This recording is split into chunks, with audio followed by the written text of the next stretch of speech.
Well, the comments didn't disappoint on my last video about disappearing golf etiquette. A few extras were brought to my attention, so here are 5 more etiquette points that new golfers are not adopting and experienced golfers are overlooking. Number 1 is course maintenance. The comments from my last video indicated that public courses are seeing fewer players replace their divots, fix their ball marks, and rake the bunkers. I didn't mention this in my last video because I thought it went without saying, but if you're a beginner and you've not been told to do those 3 things, start doing them now, from now on until forever. If you have been told to do those things and choose not to, for whatever reason, then I kindly invite you to switch to bowling. The next forgotten etiquette is not identifying your golf ball on the first tee.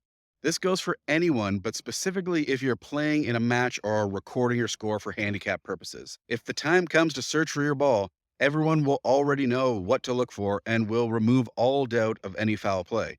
It's a quick sign of respect between players at the start of any round, and as long as you mark your balls the same, even beginners who may lose a few balls throughout the day can still take part in this tradition. If you struggle with memory loss, just make a note on the scorecard next to each person's name to help you keep track. Number 3 is walking or using a caddy. Very few people walk anymore, and if they do, it's because they want to move fast and get their steps in while taking a few swings. There's lots to be said about feeling the course with your feet as you walk from tee to fairway to green.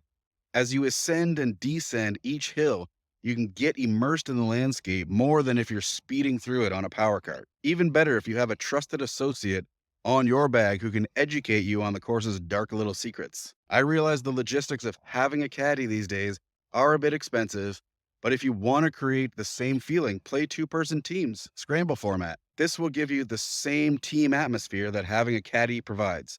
Just don't expect your teammate to rake your bunkers or wipe your clubs. Number 4 is power cart awareness. Hey, don't get me wrong. I ride all the time and rarely walk myself.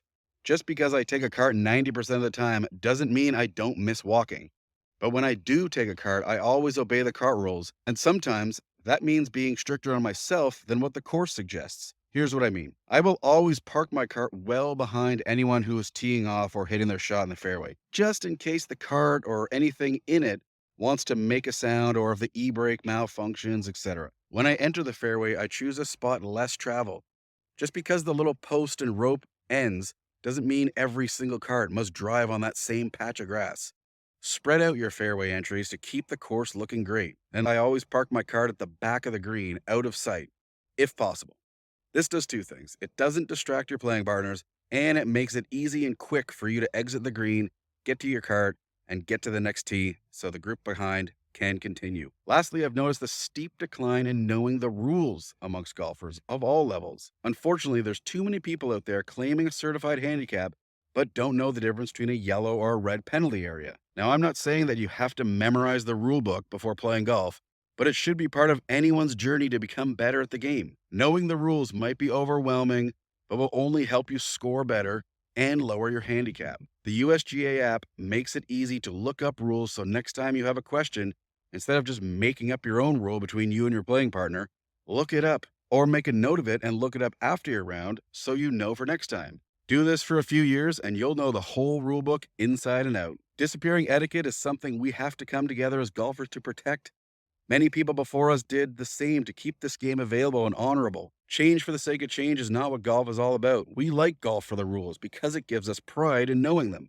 It's what we all have in common as golfers, and why it's so cool that no matter where you are in the world, if you meet a fellow golfer, you have an instant bond over a shared knowledge that has spanned generations. I'm proud to represent the rules, regulations, and the etiquette of the game, and I hope some of you will join me in protecting the traditions and enjoying this one-of-a-kind game. Thanks for watching. I'm Clint McCormick, a resident golf professional here at Golfspan.com.